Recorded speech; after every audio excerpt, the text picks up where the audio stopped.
Cuma Tuhan doang yang bisa. Sebagai Bapa, pemilik kita, pencipta kita, cuma Dia bisa tahu mana yang rusak untuk Dia bisa pulihkan.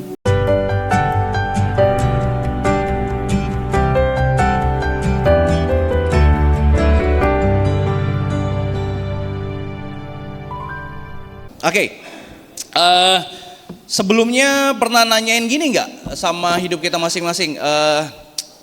Udah sampai titik ini, ada di sini, sebenarnya saya hidup buat apa sih?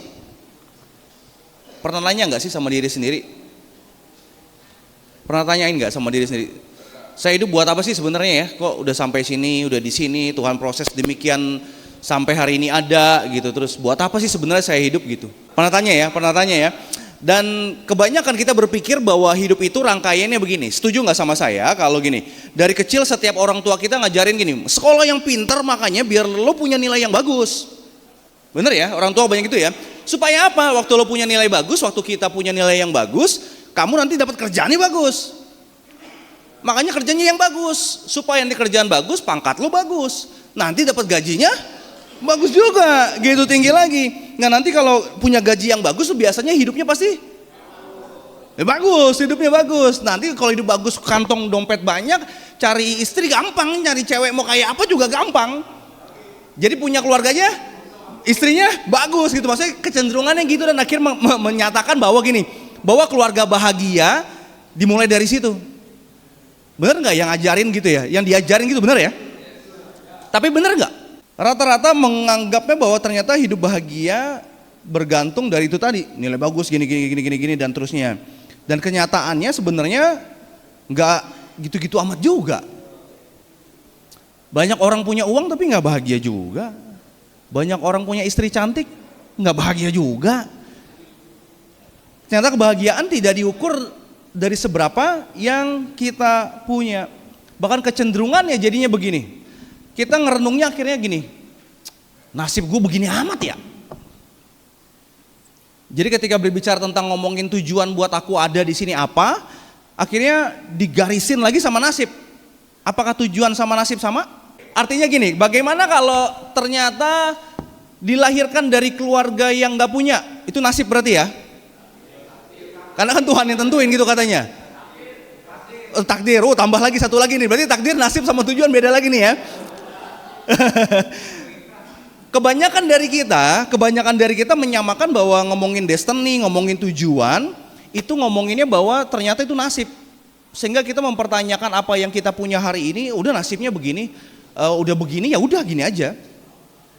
Dan akhirnya kita nggak mau maju ke depan, kita nggak bisa ngelihat apa yang baik yang Tuhan udah tetapkan. Kalau ngomongin tujuan jelas gini. Bapak, Ibu, Saudara semua kalau misalkan pengen tanya sesuatu, paling pasti jawabannya tujuan itu diciptakan sama siapa? Sama Tuhan, sama penciptanya. Jadi begitu berbicara tentang tujuan, itu Tuhan yang tetepin. Bukan kita yang tetepin, tapi kita yang menentukan apa yang mau kita jalanin. Bedanya handphone sama bapak-bapak apa? Kalau handphone nggak punya pilihan, mau dibawa ke kamar mandi juga nggak apa-apa juga, walaupun dipakai gitu ya. Mereka nggak bisa, nggak boleh, nggak, jangan bawa ke kamar mandi, bau. Mereka nggak punya pilihan. Tapi kalau kita punya, mau apa yang kita kerjain, Tuhan kasih kehendak bebas namanya, tapi Tuhan punya tujuan. Nah, seringkali kehendak bebas kita kerjakan itu keluar dari bagaimana kita dibentuk. Nah, makanya saya coba mau tulis dulu sama teman-teman semua. Oke. Biasa kelihatan dari sini. Yang pertama, kebanyakan tujuan yang Tuhan tetapin itu nggak jauh dari yang pertama. Saya bukan mau nakutin, tapi kalau besok mati, saya bukan mendoakan ya, tapi kalau besok mati, kita mau dikenal sebagai apa? Saya mau dikenal sebagai apa? Kalau besok saya mati atau waktu saya habis di dunia ini, saya mau dikenal sebagai apa? Orang yang apa? Nah, tapi ini bukan tentang pencapaian. Kalau pencapaian ini, saya mati mau dikenal sebagai orang yang punya mobil 7, istri 3. Wah, satu aja nggak habis-habis. Bukan sebuah pencapaian, ya, bukan tentang pencapaian, tapi tentang siapa kita yang orang lain lihat. Yang kedua pertanyaannya gini. kira-kira sebutkan 3 saja yang kita kerjakan tanpa dibayar, happy banget ngerjainnya buat orang lain. Yang kita ngerjainnya happy banget walaupun nggak dibayar, kita kerjain buat orang lain. Pokoknya mau kalau disuruh itu, kayaknya seneng aja. Ketika kita beres ngerjainnya kayaknya seneng deh gitu. Waktu ngobrol sama orang, terus orang kayak seneng ngobrol sama kita, itu kayaknya kita pas pulang kayak puas gitu. Jadi senengnya misalkan, oh ngobrol sama temen. Apalagi misalkan ada orang yang percaya sama, saya percayain cerita ini sama kita doang. Terus kita kayak seneng banget. Seneng kalau apa? Jadi tempat yang aman buat cerita orang lain. Atau ada lagi, oh saya seneng kalau misalkan saya ngomong buat orang lain, terus orang lain dapat arahan. Kalau ngobrol sama saya kayak gini, oh kalau ngobrol sama kamu tuh saya tahu harus ngapain jadinya. Contohnya gitu. Jadi ada 3 lah, 3 bayangin. Biasanya saya bisa minta 5, tapi bayangin 3 aja. Kalau yang bisa tulis sambil tulis. Nah yang terakhir, dalam perjalanan kehidupan sampai hari ini, kira-kira yang paling menyakitkan atau titik terendahnya itu apa? Entah paling merasa kehilangan, penyesalan tertinggi, atau rasa sakit yang paling sakit. Kira-kira apa? Satu aja, nggak usah banyak-banyak. Kalau itu biasanya lebih gampang ya, nulisnya banyaknya ya. Yang pertama pertanyaannya, kalau kita mati jadi siapa kita gitu ya? Jawaban saya, orang yang telah, kita ini adalah orang yang telah diselamatkan Tuhan dengan gratis, dengan kasih karunia. Kemudian pertanyaannya lagi, kita happy banget untuk orang lain tanpa dibayar. Ketika kita yang pertama bisa saling mengasihi, kemudian bisa saling berbagi, kemudian bisa memberi motivasi atau semangat. Yang terakhir, titik terendah yang kita alami adalah menurut saya ketika ditinggal oleh yang paling kita kasihi. Terima kasih. Terima kasih Pak. Oh, Bapak Sianipar, terima kasih. Ya tadi pertanyaan yang pertama, kalau misalnya meninggal pengen ditulis apa di batu nisan? Pengennya ditulis Rudolf Tobing, seorang suami yang setia dan panutan yang baik bagi anak. Terus 3 hal yang happy yang mau dilakuin untuk orang lain walaupun nggak dibayar. Yang pertama nemenin belanja, jadi buat teman-teman yang mau belanja bisa saya temenin, saya nggak bayar. Yang kedua nyicipin masakan orang lain, ya kan? Bisa dilihat dari badan gitu kan. Yang ketiga nyobain, ya nemenin temen misalnya, nyobain misalnya ada yang mau beli gadget baru, bisa lah gitu kan. Nggak dibayar kok, free. Dan yang ketiga titik terendah saya adalah saat saya tidak diterima oleh keluarga saya sendiri, itu aja. Oke. Thank you. Sekali lagi tepuk tangan. Oke, paling nggak 3 teman-teman tadi terima kasih sebelumnya untuk bisa cerita itu. Tapi saya coba bagikan dari saya pribadi.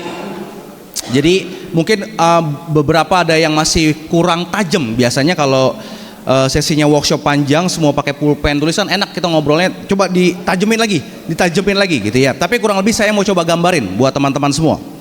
Ketika pertanyaan pertama itu untuk saya jawab, saya adalah pengen meninggalnya gini, jadi bapak buat generasi.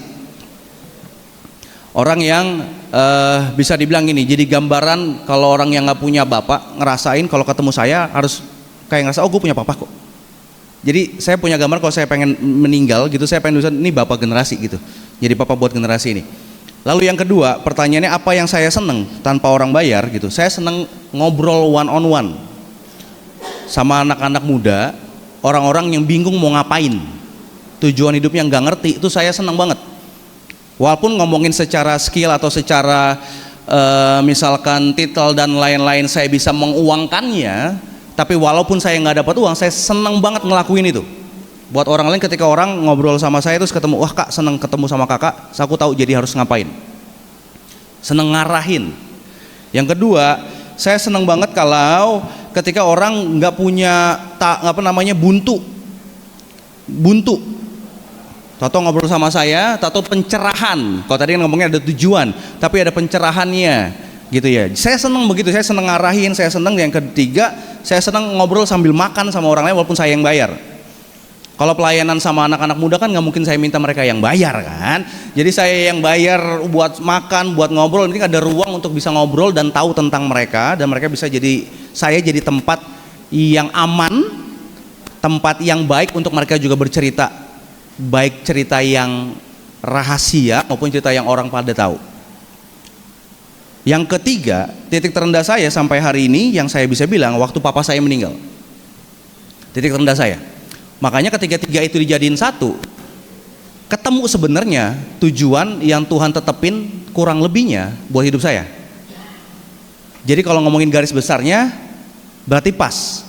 Bapak buat generasi, saya dengerin generasi mau ngomong apa, saya kasih arahan untuk mereka, dan saya titik rendahnya ketika saya nggak punya papa lagi.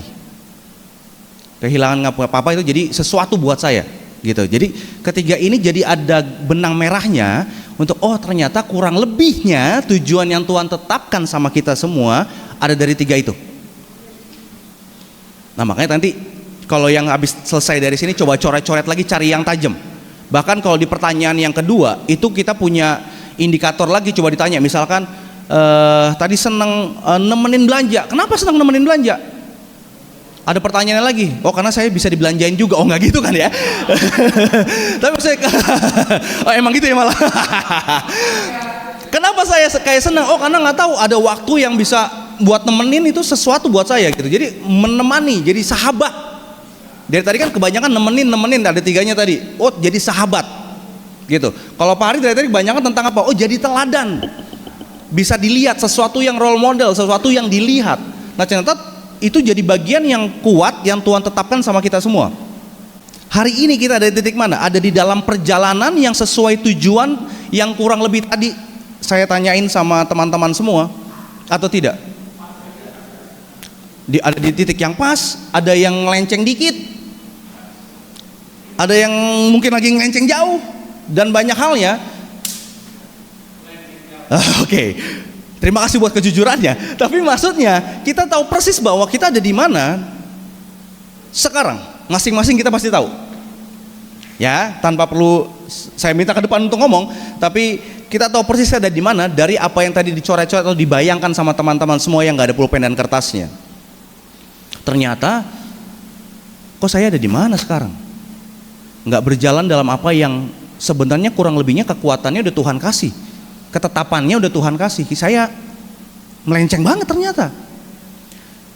Dan ini yang saya sebut namanya korup destiny. Kalau korup tuh dikit-dikit ngambilnya tuh banyak. Kalau korup biasanya ngambilnya sedikit-sedikit, walaupun ngomongin sedikit banyak tuh relatif. Ya dong. Buat kita 200.000 itu banyak, buat yang di sana 2M itu baru banyak. Beda, tapi maksudnya dalam artian sedikit-sedikit supaya apa? Nggak ketahuan. Kalau banyak kan langsung ketahuan dong. Mau contoh kalau ngomongin korup, ini 200.000 saya kasih kamu gini. Harganya ternyata cuma 170. Saya bilang 190 deh. Itu kan 20.000 ketahuan. Kan nggak mungkin dari 170 kita naikin ke 370. Ngerti maksud saya kurang lebihnya? Terlalu jauh. Tapi biasanya orang korup itu sedikit demi sedikit diambil. Sama halnya sama hidup kita. Korup destiny atau tujuan yang korup itu seringkali nggak sadar itu iblis ngambil sedikit demi sedikit dirusak. Kita nggak sadar, tahu-tahu ketika kita dilukain sama orang diambil. Kita nggak sadar ketika kita dibesarkan dengan caranya yang nggak benar diambil lagi korup. Sehingga hari ini kita ada wujud dari apa? Destiny yang dikorup, yang diambil-ambilin. Tujuan yang diambil-ambilin, akhirnya keluarnya apa? Respon yang salah.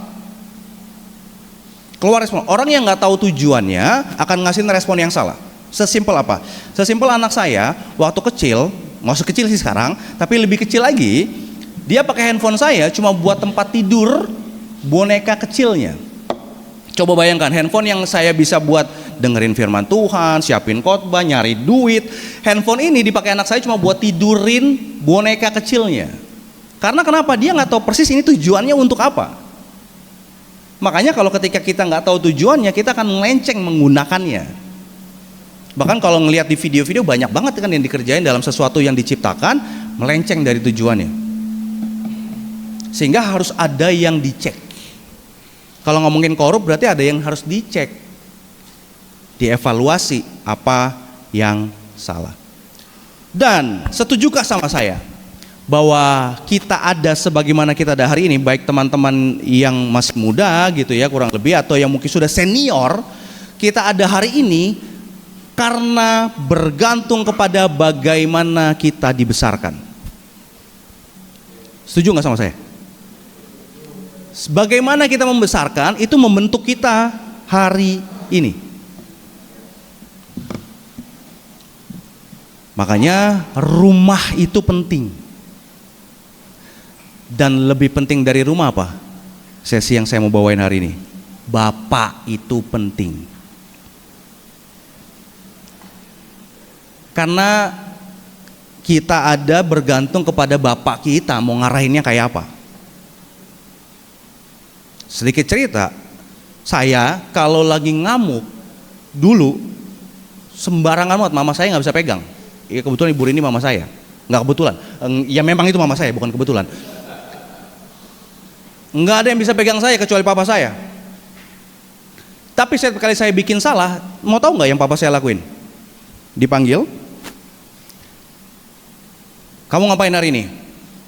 Saya kan takut kalau habis marahin kan saya takut patang matanya kan, saya nunduk aja. Terus saya ngomong, ya kurang ajar sama mama misalkan gitu. Kurang ajar sama ngelawan sama mama. Kamu tahu itu salah? Tahu pak. Coba ulang lagi, salahnya apa? Kurang ajar sama mama. Baca, disuruh buka Alkitab. Baca Alkitab begini, dibuka. Baca. Yang kencang bacanya. Hormatilah ayah dan ibumu supaya lanjut. Wah, saya suruh baca. Ulang, lu baca ulang. Oke, jadi udah tahu salahnya? Udah. Berarti kalau tahu salah ngapain? Minta ampun. Yang pertama minta ampun sama Tuhan. Kamu doa, minta ampun sama Tuhan. Yang kedua minta maaf sama mama. Setiap kali saya bikin salah, papa saya selalu gitu ngajarin ya. Makanya kalau ngomongin sampai hari ini, pantesan apa firman Tuhan jadi pendeta ujungnya walaupun saya nggak mau. Karena dari kecil udah dibiasain baca firman Tuhan, bikin salah ngacanya sama firman Tuhan. Jadi saya ngerti bahwa sebagaimana saya ada bergantung ketika papa saya ngarahin ke saya kayak apa. Sampai hari ini tangan saya nggak pernah pukul perempuan. Nggak pernah. Kasar sama ini nggak boleh karena papa saya bilang nggak ada tangan dipakai buat pukul adikmu perempuan. Tangan kamu tuh laki-laki buat sayangin perempuan, bukan buat pukul. Sampai akhirnya saya punya cerita bodoh, tangan saya patah karena saya saking emosinya sama adik saya. Karena ingat papa nggak boleh pukul adik saya pukul lemari. Lemarinya patah, tangan saya patah juga. Dari cerita bodohnya. Karena saya ingat pesan itu, sehingga hari ini bukan jadi laki-laki yang kasar, walaupun kecilnya, remajanya, saya orang yang kasar sekali. Tapi ketika diarahkan sama papa saya, kurang lebihnya di momen itu, saya ada hari ini. Jadi kita setuju ya, bahwa hari ini kita ada bergantung dari bagaimana kita dibesarkan. Setuju ya? Dan jelas poin pentingnya adalah keperanan atau kehadiran seorang ayah, seorang bapak. Boleh next. Ini ada jurnal, ada dua riset. Yang pertama ngomongin kehadiran ayah, bahwa seorang anak yang menikmati hubungan yang positif, yang Joyce Button yang pertama ya. Keterlibatan ayah menjadi kunci perkembangan jiwa anak. Ada 4 penelitian terpisah dilakukan terhadap anak-anak ayah bertanggung jawab. 40% aja kehadiran ayah di keluarga, kehadiran anak-anaknya itu menghasilkan anak-anak yang cakap berpikir, empatinya lebih tinggi, kemampuan untuk mandirinya lebih besar. 40% aja kehadiran ayah buat anak ngasilin anak-anak yang kayak begini. Boleh next? Hubungan yang berkesinambungan itu nggak berhenti, terus menerus seorang ayah sama anak-anaknya menghasilkan anak-anak apa tuh? Moralnya lebih besar, interaksi sosialnya lebih tinggi, mengurangi angka kehamilan, malah pengadilan dirinya lebih besar, punya harapan cita-citanya lebih tinggi. Ini penelitian secara dunia. Orang dunia peneliti bikin penelitian menghasilkan ternyata keberadaan ayah sangat mempengaruhi anak-anaknya. Keberadaan papa, bapak sangat mempengaruhi anak-anaknya. Nah, kalau ini kan tentang dunia yang bikin. Apakah Alkitab mengatakan hal yang sama? Apakah firman Tuhan mengatakan hal yang sama? Nah, firman Tuhan bilang, kenapa Bapa? Boleh next. Bahwa Bapa itu adalah ngomongin tentang sumber. Aba, salah satu artinya adalah sumber. Kalau ngomongin sumber, setuju nggak sama saya? Kalau punya sumber tuh punya semuanya. Ya kan, kalau di timur ada bilang mata air atau sumber air sudah dekat. Seneng banget kalau kampungnya dekat sama sumber air. Kenapa? Kalau ngomongin air, apakah cuma buat minum? Enggak, kehidupan.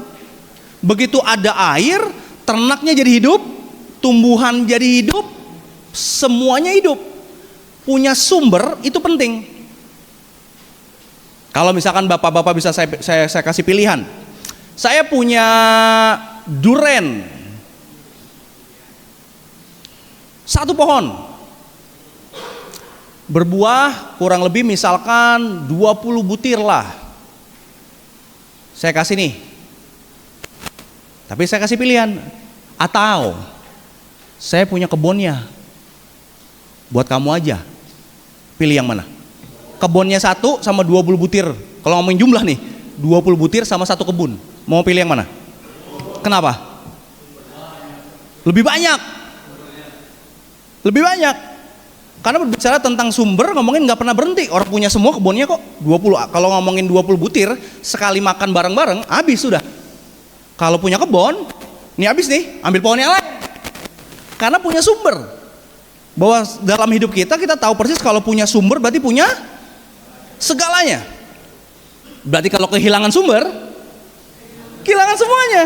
Makanya kalau ngomongin Bapak dalam firman Tuhan tertulis namanya Aba, sumber. Kehilangan Bapak, kehilangan semuanya. Bahkan dalam entah teman-teman yang Kristen ataupun Katolik, ya saya hormati sebagai yang percaya Yesus Kristus adalah Tuhan, itu intinya. Bahwa kita manggil Tuhan kita apa? Tuhan Yesus ngajarin apa? Bapa kami, kalau kamu berdoa, doalah kayak gini. Tuhan Yesus yang ngajarin, Bapa kami yang ada di surga. Siapa yang bisa manggil Tuhan Bapa? Cuma anak. Berarti kan kita anak-anaknya.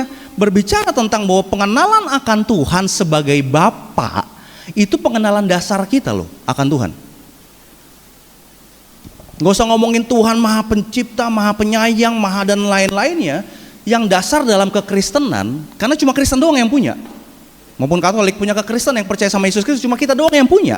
Manggil Tuhan Bapa. Bapa itu kan ngomongin kedekatan hubungan.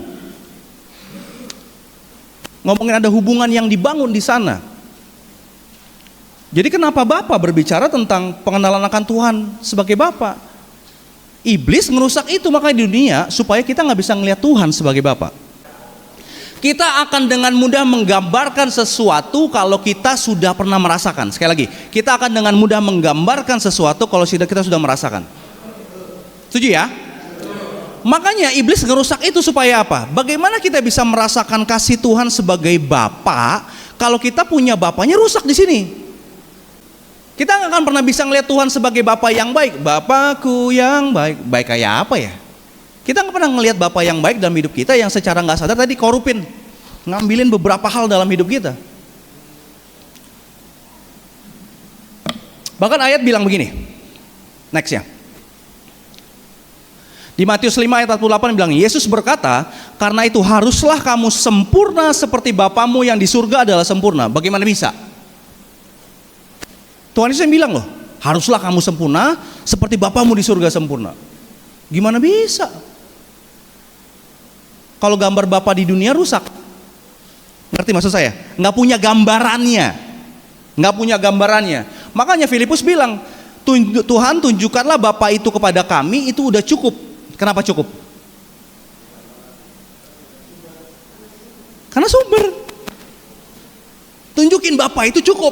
Bapa itu cukup. Karena punya sumber, punya semuanya. Nah makanya di Matius 24 ayat 12 bilang gini, karena makin bertambahnya kedurhakaan maka kasih kebanyakan orang menjadi dingin. Kasih jadi dingin. durhaka makin banyak yang ngaco-ngaco karena iblis kerjaannya terus ngerusak itu. Nah, saya mau tanya sama teman-teman semua. Minta izin, minta maaf sebelumnya. Yang ada di sini yang masuk jadi tahanan, kebanyakan laki-laki atau perempuan? Bener ya? Banyak laki-laki ya? Kenapa? Satu laki-laki yang tanda kutip ambil keputusan yang salah, bukan mempengaruhi dirinya, mempengaruhi istrinya, mempengaruhi generasi berikutnya. Makanya laki-laki terus yang diincar untuk ditawarin ngelakuin hal yang salah, mendengarkan yang salah, meresponi emosi yang salah. Kita terus yang ditawarin, kebanyakan laki-laki terus yang ditawarin. Kenapa? Karena kalau kita yang salah mempengaruhi banyak banget ke bawah. Iblis tahu persis. Makanya kita terus yang diatasi dengan tawaran demi tawaran, kasih dengan godaan demi godaan yang merusak tadi tujuan Tuhan, yang mengkorup tujuan yang Tuhan tetepin. Nah, saya mau bagiin sama teman-teman semua, ada 3 karakter Bapak yang salah di dunia ini yang kita rasa dalam hidup. Saya nggak tahu, mungkin gini, yang bisa saya panggil Om gitu ya, atau Bapak gitu ya, yang jauh lebih tua dari saya, lebih senior dari saya. Bukan bermaksud saya ingin mengajarkan, tapi coba kita ngelihat kemarin gimana ya papa saya ternyata ya. Yang mana? Karena itu ternyata balik lagi, ternyata ngambilin serpihan demi serpihan dalam hidup saya yang membuat saya ada hari ini. Yang pertama, boleh klik. Karakter Bapak yang salah yang pertama itu ngomongin tegas, tapi kurang lemah lembut, ngasilin anaknya pemberontak. Maksudnya apa? Karena dikerjain di rumah itu berhubungannya bukan kayak ayah sama anak, tapi hubungannya kayak bos sama bawahan. Diktator, gua ngomong apa lu harus ikutin. Kalau lo nggak ikutin, habis lo di tangan gua. Kecenderungannya main tangan. Kecenderungannya kasar. Dan fokusnya cuma hasil. Nggak pernah nanyain di sekolah gimana, nggak pernah nanyain kalian pergaulan gimana, nggak pernah nanyain di teman lagi dibully apa, nggak pernah nanyain apa-apa tentang kita. Gimana, dapat hasil apa? Begitu jelek, hukum. Pokoknya fokusnya sama hasil, nggak pentingin sama yang lain. Kondisinya tadi, atasan, bawahan, atasan, bawahan. Jadi kita di rumah, bawahannya apa jadinya? Takut. Malah happy kalau bapak nggak ada. Lebih bahagia rasanya rumah ini. Kalau bisa pergi aja terus, nggak usah pulang. Karena ketika di rumah kita tertekan kondisinya. Makanya ngasilin anaknya pemberontak kenapa? Karena di rumah nggak punya ruang untuk nunjukin dirinya, untuk nunjukin apa yang dibutuhkan, untuk nunjukin apa yang dia rasa. Di rumah nggak punya ruang. Ketika di luar, gue tunjukin gue bisa.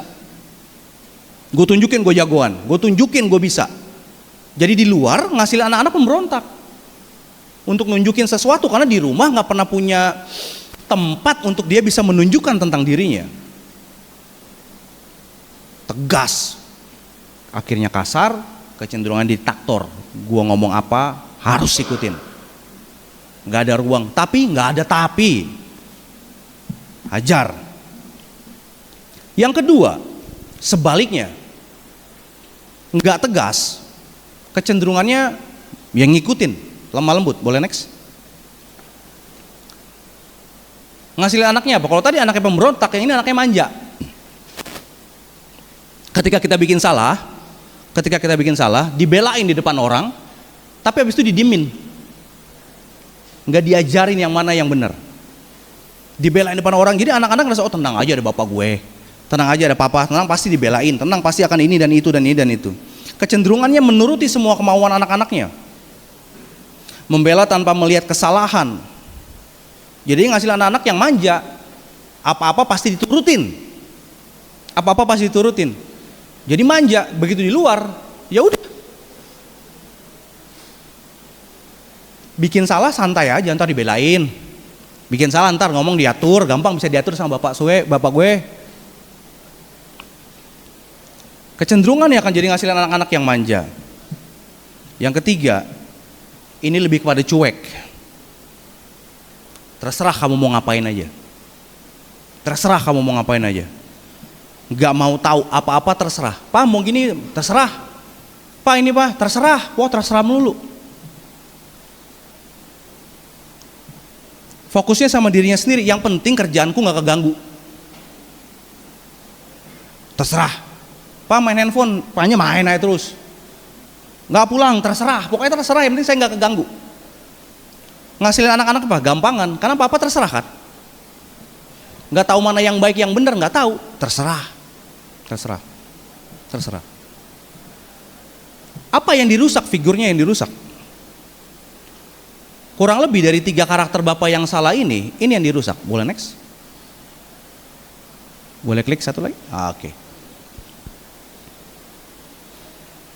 Jadi figur-figur bapak yang salah ini, jadi bapak yang gak hadir di rumah, yang gak pernah muji, gak kasih waktu, bapak yang jahat sama ibunya, sama anaknya juga jadinya, bapak yang otoriter, sadis, bapak yang lemah, pelin-pelan, gak ada arahan, bapak yang mengasihi dengan syarat, papa sayang sama kamu kalau kamu gini, kalau enggak papa gak sayang.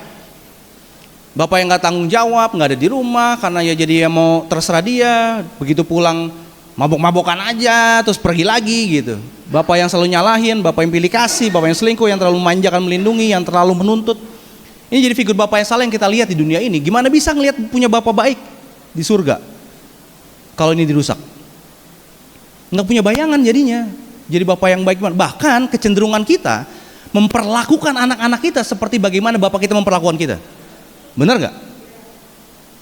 Kita punya kecenderungan ke sana karena kita nggak punya tahu yang mana figur yang benar sebenarnya kayak apa, saya nggak tahu. Akhirnya kita terjebak sama siklus yang gitu lagi. Ngasilin apa? Ngasilin kita lagi yang kecil yang ngambil lagi keputusan yang salah lagi. Siklus yang berulang, kita nggak sadar karena kita nggak punya figur yang benar. Seperti apa? Boleh next? Ada 6 kurang lebihnya yang dirusak. Ngomongin otoritas, ngomongin bapak otoritas tertinggi di rumah. Kalau apa-apa terserah gimana punya otoritas? Contoh, Pak boleh makan ini enggak? Terserah, tanya mama, tanya ibu. Begitu tanya mama, tanya papa, anaknya bingung mau tanya siapa, tanya tetangga ntar dia. Karena mestinya yang ngomong siapa yang ngambil keputusan? Bapaknya ambil keputusan. Nggak boleh makan itu, nanti kamu batuk. Nggak boleh. Jadi arahan itu keluar dari bapaknya untuk menunjukkan apa? Otoritas tertinggi itu di bapak. Otoritas hilang. Kalau otoritas hilang, rumah nggak ada yang megang. Ngerti maksud saya? Kalau otoritas hilang, rumah nggak ada yang megang. Contoh, misalkan di sini kan ada tamping yang ngurusin. Kalau nggak ada, ya nggak ada otoritas yang dikasih gitu ya untuk ngurusin ini, untuk hubungin, untuk kasih tahu, untuk siapin semua. Kalau nggak ada, gimana kita mau ibadah? Ini nggak tahu pakai kamera yang mana, yang mau masuk siapa juga nggak tahu, yang datang siapa, berantakan semuanya. Tapi kan kita tahu ada yang otoritas itu bikin gitu. Nah sama halnya di rumah, anak-anak akan ngerasa tahu persis bahwa oh punya bapak ada, otoritasnya ada. Tapi ketika dirusak sama iblis, ya udah nggak ada pemimpin, goyang. Bayangkan suatu daerah nggak punya pemimpin, seenaknya sendiri. Yang kedua perlindungan. Ini yang dirusak, ngomongin bapak tuh tempat perlindungan loh. Kita kan kalau apa-apa kalau dari kecil nih, masih ingat nggak sih teman-teman semua, bapak-bapak semua, kalau kita kecil ya dibully sama teman-teman, diledekin sama teman, bilang apa? Gue bilangin bapak gue lo, kan selalu gitu kan? Nggak mungkin gue bilangin ibu gue lo, kan enggak, rata-rata kita ngomong gue bilangin bapak gue lo. Bahkan yang dikatain dari kecil mungkin yang sangkatan sama saya dipanggilnya siapa? Panggil nama bapak kan? Papa saya namanya Agus. Gus, sebel banget saya. Saya pernah pukul orang, teman saya dipanggil ke sekolah jadinya orang tua saya, gara-gara saya pukul teman saya. Manggilnya Agus mulu, sebel banget saya. Karena kan ngomongin bapak itu penting banget. Ngomongin perlindungan, tempat saya dilindungi. Dekat sama papa tuh ngerasa aman. Dekat sama bapak tuh harusnya ngerasa aman. Tapi kenyataannya karena dirusak, malah kalau nggak ada bapak malah aman, tenang. Yang ketiga kepercayaan. Kita harus dapat kepercayaan dari bapak kita kan. Saya percaya sama kamu, kamu bisa ngerjainnya. Rusak kepercayaan. Disiplin, tadi ngomongin arahan. Sedikit cerita lagi, ketika saya tadi pukul teman saya, dipanggil orang tua, dan itu momennya ada satu sisi juga lagi belain adik saya. Saya dipanggil papa saya dipanggil ke sekolah. Waktu saya SMP, ingat. Di sana Papa saya minta maaf. Oh ya minta maaf. Iya saya pulang gini. Tahu nggak papa saya di rumah bilang gini, kamu kenapa? Enggak, aku nggak suka. Aku diledek-ledekin panggil nama papa dan aku juga nggak suka adikku digituin. Papa saya kasih tahu arahan yang benar. Bagus, kamu belain adikmu. Wah seneng dong saya, berarti boleh dipukul lagi besok-besok nih gitu kan. Tapi papa saya bilang gini, tapi jangan main pukul-pukul aja dong. Jangan apa-apa kasar. Jangan apa-apa kasar, kasih tahu aja. Atau kamu menyingkir aja dari sana. Jadi dikasih tahu. Andai kata papa saya nggak kasih tahu, saya kan jadi begitu terus tuh. Saya ngerasa itu benar jadinya, karena saya belain keluarga, rasanya gitu. Tapi karena papa saya kasih disiplin di rumah, nggak boleh. Ini dikasih tahu, nggak boleh. Ini yang benar nih. Dikasih tahu arahnya, saya tahu yang mana yang benar. Tapi ketika kita nggak punya arahan itu, kita nggak ada disiplin di rumah, ya pantesan jadi anak-anak yang akhirnya kita nggak bisa milih mana yang benar, mana yang enggak. Kita nggak tahu jadinya. Mana yang harus kita kerjakan, prioritas apa, mana kita nggak tahu. Lalu selanjutnya komunikasi. Komunikasi itu kan ngomongin waktu. Mungkin sampai hari ini kita, misalkan kalau saya tanya, apa momen paling terindah dengan Bapak? Apa ya? Punya waktu ngobrol aja nggak pernah ada. Nggak ada momen baiknya, karena komunikasi aja nggak ada. Setuju sama saya kalau komunikasi rusak banyak. Konteks aja seringkali kalah sama cara. Maksud saya gini, teman-teman semua lebih senang mana saya ngomongnya? Makan, ntar sakit, sama gini. Makan nggak? Sakit lo ntar. Yang mana yang senangnya? Yang pertama, padahal sama-sama konteksnya saya perhatian supaya nggak sakit. Tapi cara komunikasinya itu penting. Karena kalau cara yang salah menghasilkan respon yang salah. Kalau saya bilang, makan nggak, ntar sakit nggak? Ntar sakit lo. Biasanya itu apa? Apa lo ngatur-ngatur gua? Bener ya, responnya jadi gitu karena saya ngomongnya caranya di atas juga. Tapi gue bilang, makan nanti sakit. Oh iya terima kasih ya udah perhatiin. Beda responnya ketika komunikasinya bener. Makanya komunikasi rusak semuanya. Kasih, ya apalagi nggak ada waktu. Pengertian ya apalagi. Ini dirusak semua sama iblis. Ini bukti-bukti kalau kita punya figur Bapak yang salah, kita nggak bisa kenal Tuhan secara akurat. Gimana bisa kenal secara akurat? Yang sederhana dia sebagai Bapak aja kita nggak kenal. Atribut Tuhan yang paling kita tahu apa sih? Allah adalah kasih. Kasihnya apa? Kasih itu kayak apa? Paling gampang gambarin kasih itu apa? Memberi. Memberi itu apa contohnya? Siapa contohnya? Oke, ngomongin Yesus, kejauhan. Tanda kutip, maaf maksud saya bukan yang ngomong kejauhan gimana, tapi ngomongin yang kita lihat hari-hari. Bagaimana seorang bapak yang, apakah waktu kita masih kecil kita mikirin besok mau makan apa? Udah disiapin sama siapa? Sama bapaknya yang cari duit. Duitnya buat siapa? Kebanyakan kan buat keluarga lagi. Jadi belajar, oh Tuhan yang memberi, Allah yang memberi tuh ngacanya gampangnya gini, dari sosok bapak yang nggak pusingin dirinya, yang memberikan hidupnya untuk bekerja, uang hasil kerjaannya bukan buat mentingin dia sendiri, buat ngidupin anak istrinya. Coba bayangin, kasih bapak itu, kasih Tuhan itu seperti kasih bapak yang mementingkan dirinya, tapi ngerjain semuanya demi menghidupi anak-anaknya. Nah baru akhirnya kita ngelihat bahwa dalam Injil itu ada Kristus itu sendiri, dengan rancangan Bapa ngasih anaknya yang tunggal supaya kita semua percaya dan diselamatkan dalam nama Yesus. Kita nggak bisa kenal Tuhan secara akurat karena bapaknya rusak gitu ya. Kita nggak bisa mempercayakan diri sama Tuhan karena nggak tahu namanya relasi itu kayak apa, nggak tahu namanya hubungan itu apa, nggak tahu. Saya kepercayaan sama Tuhan tuh percayaan kayak apa ya? Saya nggak punya orang yang bisa saya percaya.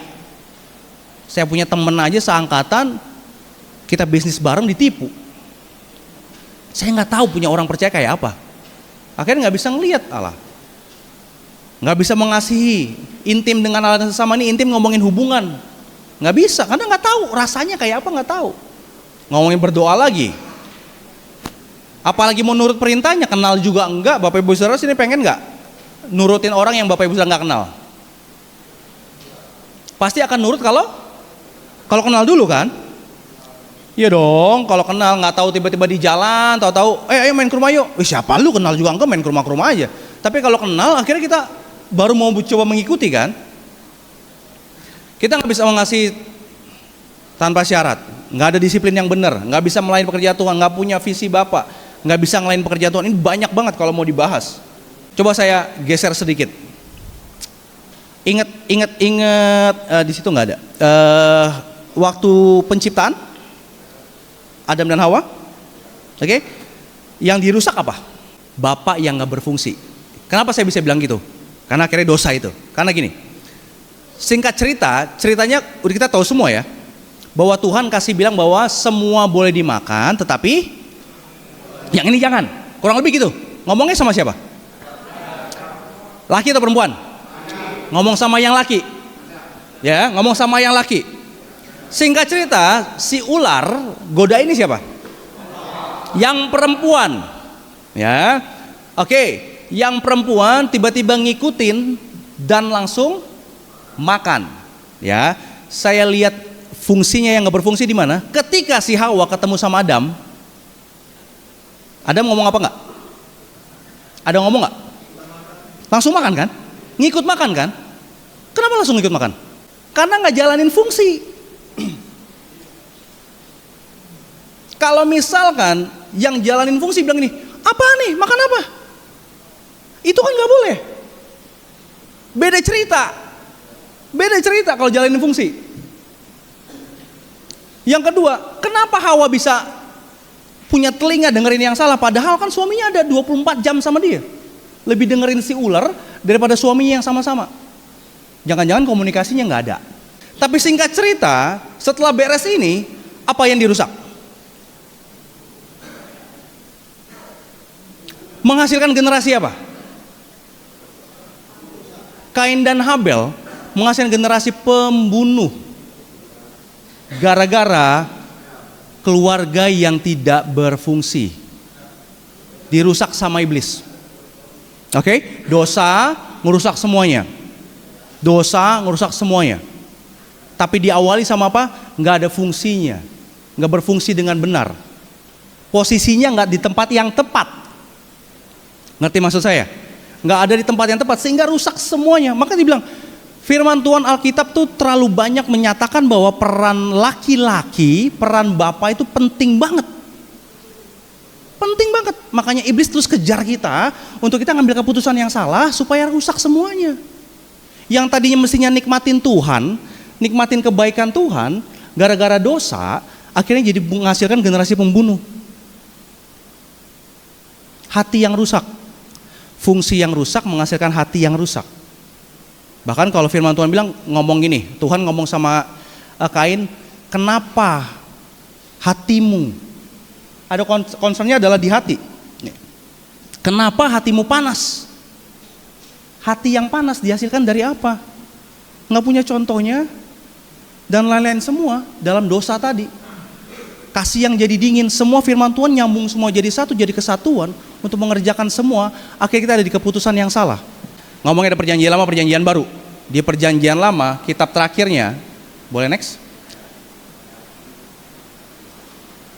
Maka ia akan membuat hati bapak-bapak berbalik kepada anak-anaknya dan hati anak-anak berbalik kepada bapak-bapaknya, supaya jangan aku datang memukul bumi sehingga musnah.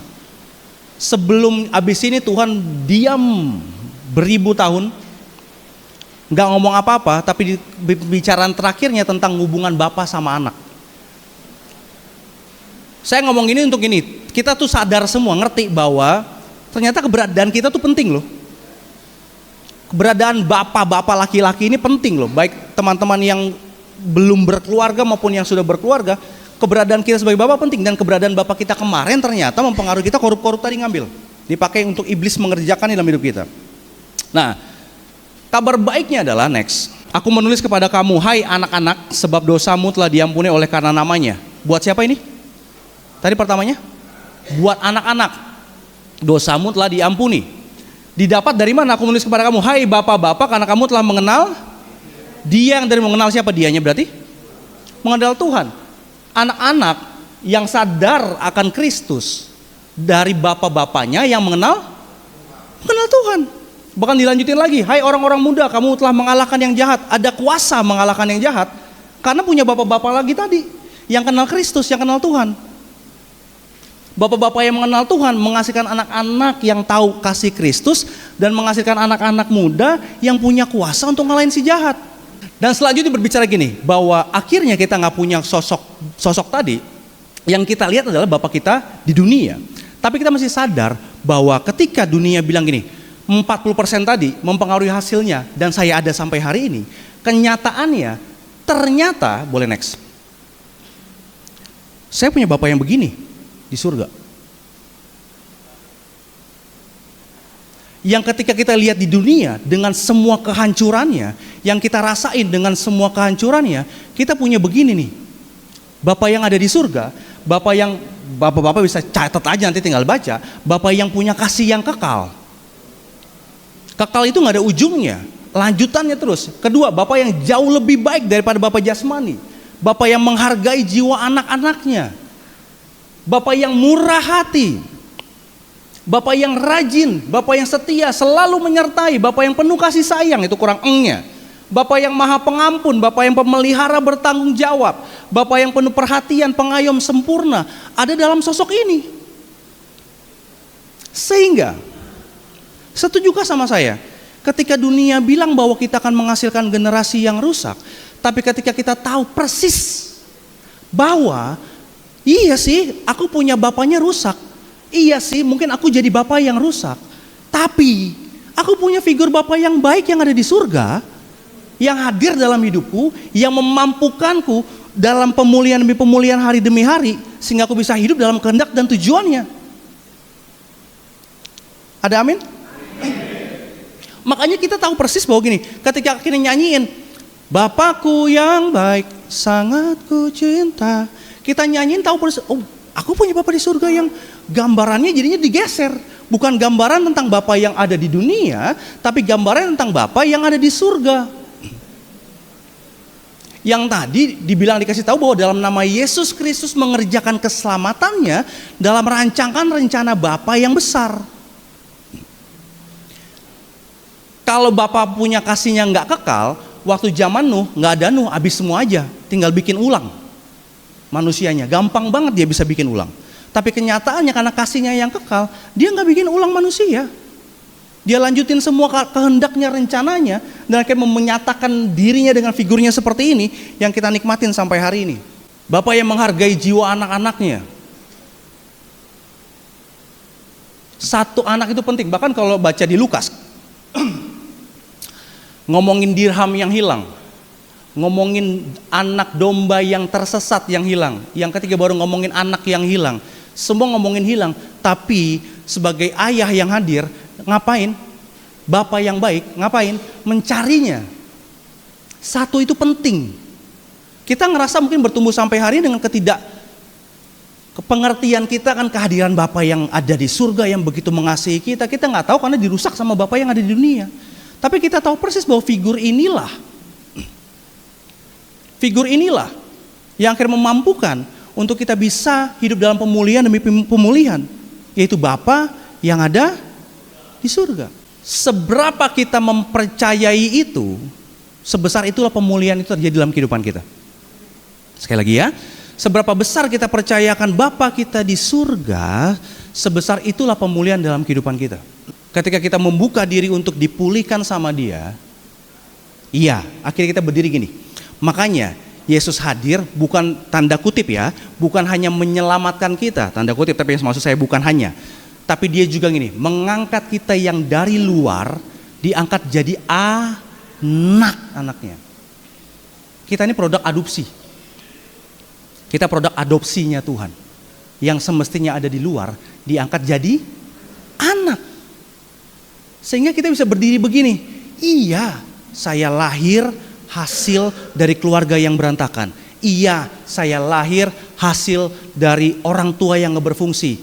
Iya, tapi saya bukan anak bapak saya aja, tapi saya anak Bapa di surga. Dengan semua kehancurannya, Kristus hadir dengan semua kuasanya memulihkan,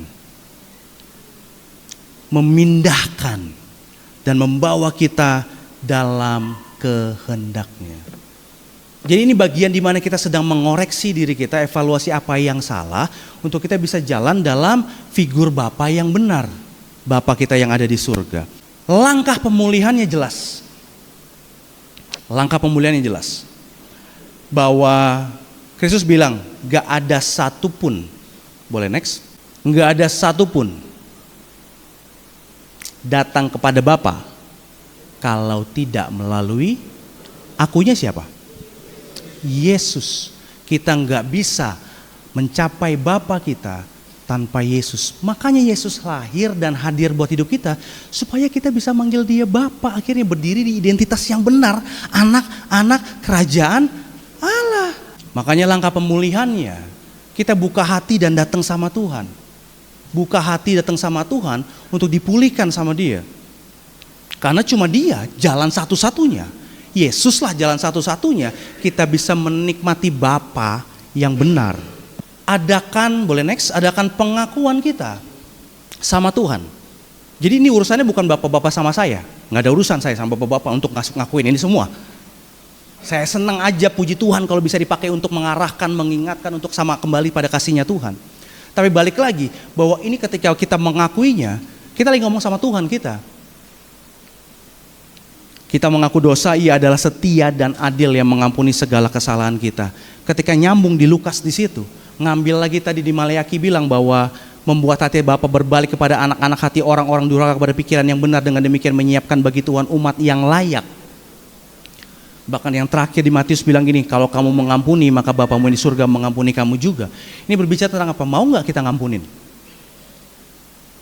Udah dikorup-korup ini. Mau gak kita ngampunin? Karena pengampunan kita melepaskan, itu dia. Kalau ngomongin bahasa pengampunan kan bahasa gini, mau gak sama-sama kita melepaskan pengampunan? Kalau ngelepas masih dipegang gak? Lepas. Kita gak pegang lagi karena tahu aku sudah diampuni sama Tuhan. Makanya aku harus ngampunin juga orang tuaku. Aku udah ngampunin sama Tuhan, makanya aku bisa mengampuni mereka dan berjalan sama kehendak Bapa yang benar. Dan yang terakhir,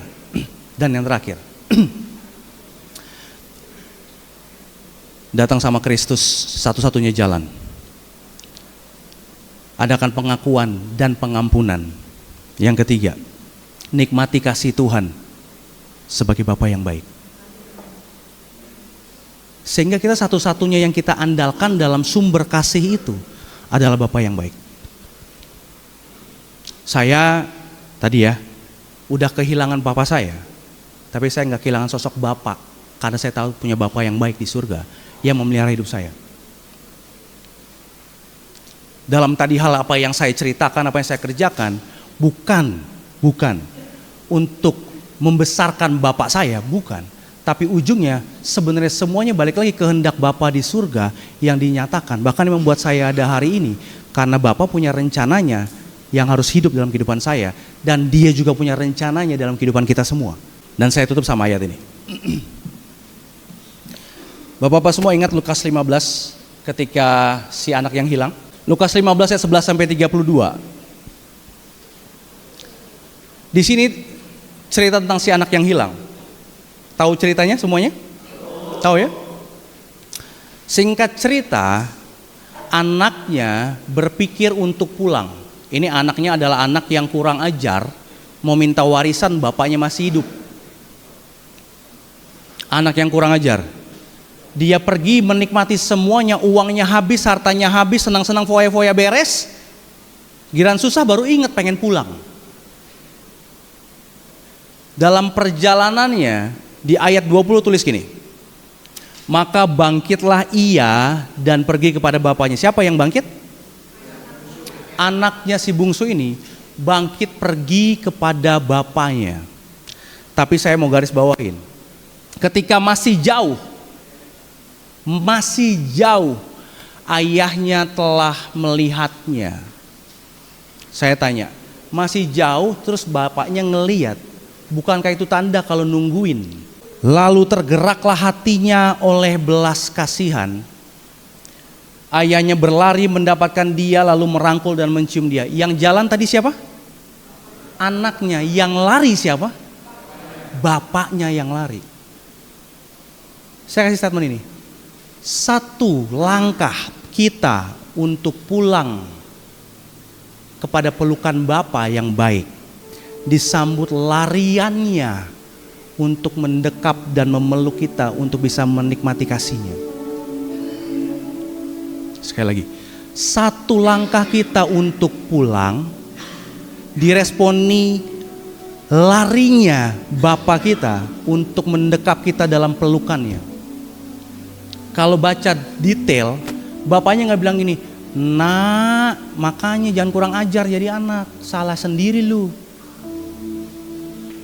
Gak ada ngomong macem-macem. Begitu pulang, dia cuma apa? Dapatkan, rangkul, cium.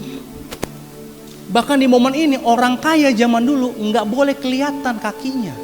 Mata kakinya itu sebuah penghinaan kalau kelihatan. Makanya bajunya panjang semua.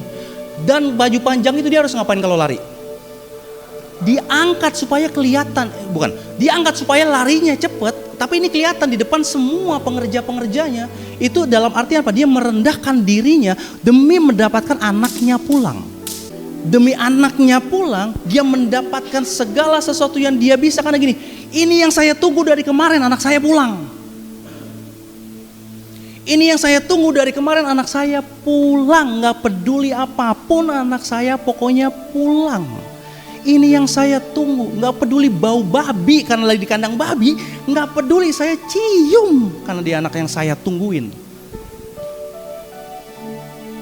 Itu kasih Bapa yang menggambarkan bahwa sekalipun kita gak punya contoh yang baik, contoh yang benar, kita bisa ngerasain bahwa punya kasih Bapa yang benar-benar nungguin teman-teman semua untuk balik datang sama dia dan nikmatin kasih Bapa yang benar dalam hidupnya.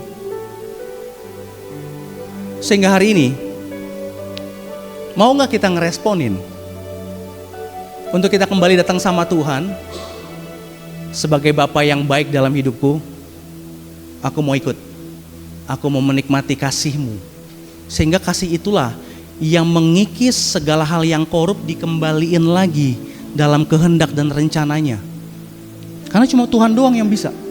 Cuma Tuhan doang yang bisa. Sebagai Bapa, pemilik kita, pencipta kita, cuma Dia bisa tahu mana yang rusak untuk Dia bisa pulihkan. Saya gak bisa, saya cuma sebagai pengantar doang aja. Tapi balik lagi, Bapa yang di surga lah yang merindukan kita semua untuk balik sama Dia dan menikmati kebaikan dan kasih-Nya. Mari kita tutup mata, kita berdoa. Sebagai Bapa yang baik dalam hidup kami, yang jadi teladan yang baik bahkan untuk kami jadi sebagai Bapa yang baik buat anak-anak kami ke depan. Kami mau dipulihkan dalam kasih-Mu. Kasih Bapa yang gak pernah habis berhenti dalam hidup kami.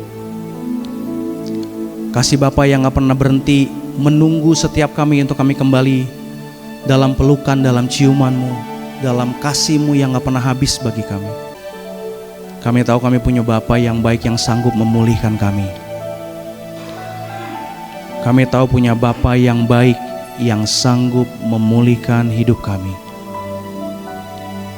Bahkan hari ini jadi hari di mana Tuhan memanggil kami kembali untuk menikmati kasih demi kasih-Mu yang terus nyata dalam hidup kami, Tuhan. Ini hati kami yang kami bawa sama Tuhan untuk pulang, untuk bisa kembali menikmati kasih-Mu yang terus nyata dalam hidup kami, untuk menikmati kasih-Mu yang gak pernah berhenti dalam hidup kami. Kami datang sama Tuhan Yesus, satu-satunya jalan untuk kami bisa menikmati Bapa yang baik dalam hidup kami. Di dalam nama Yesus Kristus, kebaikan-Mu dicurahkan bagi kami. Di dalam nama Yesus Kristus, jalan itu terbuka untuk kami bisa memanggil-Mu Bapa yang baik dalam hidup kami.